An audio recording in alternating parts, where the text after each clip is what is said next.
Hello दोस्तों, आप लोग का स्वागत है हमारे इस YouTube चैनल पे। आज हम बात करेंगे बीपीएससी 66वीं एग्जाम के ऑप्शनल सब्जेक्ट का चयन कैसे करें। बहुत सारे विद्यार्थी ऑप्शनल सब्जेक्ट के चयन को लेकर चिंतित रहते हैं। बहुत से लोगों का कॉल भी मेरे पास आया है कि सर कौन सा ऑप्शनल सब्जेक्ट मेरे लिए बेहतर होगा। तो दोस्तों, इसी बातों को लेकर ये वीडियो बनाया गया है और इस वीडियो में हम आपसे कुछ ऑप्शनल सब्जेक्ट के बारे में विस्तृत चर्चा करेंगे और आपको बताएंगे कि कौन सा ऑप्शनल बेहतर होगा और ऑप्शनल सब्जेक्ट चयन में किन किन सावधानियों को बरतना चाहिए। तो दोस्तों, ऑप्शनल सब्जेक्ट के चयन में सर्वप्रथम सिलेबस को ध्यान में रखा जाना चाहिए, यानी सिलेबस छोटा होना चाहिए। दूसरा, सिलेबस को एक नज़र पूरा देखकर ही ऑप्शनल सब्जेक्ट का चयन किया जाना चाहिए। सिलेबस को पूरा 1 से 2 बार पढ़ना चाहिए और पढ़ने के दौरान एक आत्म मंथन करने की ज़रूरत होती है कि क्या ये सब बातें पहले हम पढ़ चुके हैं या हम समझते हैं या नहीं समझते हैं। तो ऑप्शनल सब्जेक्ट के चयन में सिलेबस बहुत ही महत्वपूर्ण भूमिका निभाती है, अर्थात सिलेबस छोटा होना चाहिए। दूसरी बात जो है ट्रेंड को लेकर, तो दोस्तों हमेशा अपने सीनियर्स या जो पहले पास कर चुके हैं उनसे ट्रेंड्स के बारे में पता करना चाहिए कि कौन सा ऑप्शनल सब्जेक्ट का ट्रेंड्स कैसा है, यानी कौन सा ऑप्शनल कैसा ट्रेंड कर रहा है। तो दोस्तों देखेंगे कि कुछ ही ऑप्शनल हैं जो हमेशा ट्रेंड में बने हुए हैं। जैसे इस बार 64 के जो रिजल्ट आए हैं उसमें LSW का बोलबाला है। दोस्तों, इससे पहले अगर 63 की बात करें तो उसमें हिस्ट्री का बोलबाला था। अगर 62 की बात करें तो उसमें आपको एंथ्रोपोलॉजी का बोलबाला देखने को मिला है। लेकिन अगर देखें तो कुछ सब्जेक्ट ऐसे हैं जो सदा एवरग्रीन रहे हैं, उन्हें ट्रेंड से कोई मतलब नहीं है। जैसे ज्योग्राफी, हिंदी और लोक प्रशासन, ये ऐसे ऑप्शनल सब्जेक्ट हैं जिनका हमेशा से दबदबा रहा है और इसमें कोई भी मायने ट्रेंड्स नहीं रखते हैं।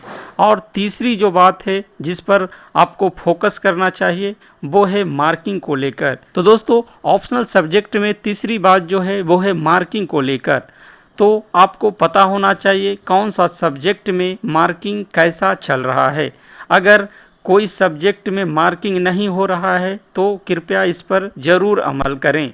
तो कुछ सब्जेक्ट ऐसे हैं जिसमें मार्किंग को लेकर हमेशा से बेहतरीन रहे हैं और कुछ सब्जेक्ट हैं कि चयन तो होते हैं लेकिन मार्किंग बहुत ही कमज़ोर की जाती है, जिसके कारण वो इंटरव्यू तो दे पाते हैं लेकिन फाइनल सिलेक्शन से कोसों दूर रह जाते हैं। और अगर फाइनल सिलेक्शन होती भी है तो उन्हें मनपसंद रैंक नहीं मिल पाती है।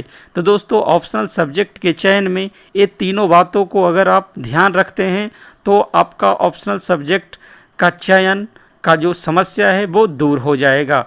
तो दोस्तों, आज हम बात करेंगे कुछ ऑप्शनल सब्जेक्ट को लेकर। तो चलिए सर्वप्रथम बात करते हैं पब्लिक एडमिनिस्ट्रेशन। इसका हिंदी लोक प्रशासन होता है। तो दोस्तों, आप जब प्रशासन की तैयारी कर रहे हैं, प्रशासनिक सेवा में जा रहे हैं, तो आप लोक प्रशासन का ही अंग बनने जा रहे हैं। तो आशा की जाती है कि आप अगर लोक प्रशासन सब्जेक्ट का चयन करते हैं तो कुछ बाधा सब्जेक्ट चयन से ही दूर हो जाती है, जैसे आप में प्रशासनिक क्षमता विकसित होना। दूसरा, लोक प्रशासन का अगर आप सिलेबस पर बात करें तो सिलेबस बहुत ही छोटा है। दूसरा, बहुत ही अंकदायी है। और तीसरा, ट्रेंड की बात करें तो हमेशा से ये ट्रेंड में रहते हैं। इस सब्जेक्ट के बारे में कभी ये ना सुनेंगे कि इस बार इस सब्जेक्ट का बोलबाला नहीं रहा, यानी हमेशा से ये टॉप 3 में अपना जगह बनाता है। तो अगर सिलेबस की बात करेंगे यहाँ तो बहुत ही छोटा सिलेबस है। दूसरा, इसका सिलेबस जो है बहुत ही व्यवहारिक है, यानी व्यवहार में आपको देखने को मिल जाएंगे। तो इसके 2 पार्ट हैं। फर्स्ट पार्ट में आपको थ्योरी के बारे में पढ़ना है और सेकंड पार्ट में आपको पॉलिटी से संबंधित बातों को पढ़ना है। तो अगर आप यहाँ सेकंड पार्ट में पॉलिटी पढ़ते हैं तो जीएस जो सेकंड है उसमें भी आपको मदद मिल जाएगी। जीएस के दूसरे पार्ट में भी पॉलिटी पूछी जाती है। अगर फर्स्ट पार्ट में देखेंगे तो यहाँ पर कुछ थिंकर के बारे में पढ़ना है। तो अगर आप थिंकर को समझ जाते हैं तो यह सब्जेक्ट बेहद ही आपके लिए आसान होगा, छोटा होगा और 3 महीने में बेहतरीन तैयारी इसकी की जा सकती है। अंकदाई की बात करें तो यह एक ऐसा सब्जेक्ट है जिसमें आप 80% तक मार्क्स ला सकते हैं। तो अंकदाई भी और ट्रेंड तो ये हमेशा से टॉप 3 का सब्जेक्ट रहा है। तो ये है लोक प्रशासन। दूसरा बात करते हैं हिस्ट्री। तो दोस्तों बहुत सारे स्टूडेंट हिस्ट्री का चयन करते हैं, लेकिन हिस्ट्री में अगर सिलेबस की बात करें तो ये बहुत बड़ा सिलेबस है, यानी सिलेबस बहुत बड़ा है। दूसरा अंक अगर देखते हैं तो अंक भी इसमें ज़्यादा नहीं मिलती है, तो इससे भी नुकसान पहुंचाना पड़ता है। और तीसरा ट्रेंड की बात करें तो हिस्ट्री का ट्रेंड बहुत ही ख़राब रहा है, लेकिन 63 में हिस्ट्री से टॉपर भी देखने को मिले हैं और बहुत सारे रिजल्ट मिले हैं। तो इस तरह से देख सकते हैं कि हिस्ट्री का ट्रेंड जो है लौट रहा है। दोस्तों इसके बाद बात करेंगे LHW। तो अगर आप 64 मेंस का रिजल्ट देखेंगे तो सबसे ज़्यादा LHW का ही रिजल्ट देखने को मिलेगा।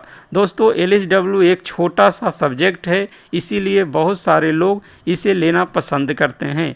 लेकिन LHW की खासियत क्या है मार्किंग को लेकर, इसमें जल्दी बेहतरीन मार्क्स यानी 200 प्लस वाला मार्क नहीं देखने को मिलता है, जिसके कारण LHW से सिलेक्शन तो मिलते हैं लेकिन कोई बेहतर जो है पोस्ट नहीं मिल पाती है, जिसके कारण LHW का चयन करने में सावधानी बरतनी चाहिए। तो दोस्तों अब हम बात करते हैं एंथ्रोपोलॉजी को लेकर। एंथ्रोपोलॉजी एक बहुत ही BPSC के लिए शानदार सब्जेक्ट है, और अगर आप 60 से 62 रिजल्ट पर नज़र डालेंगे तो बहुत सारे स्टूडेंट जो हैं एंथ्रोपोलॉजी को लेकर सफल हुए हैं।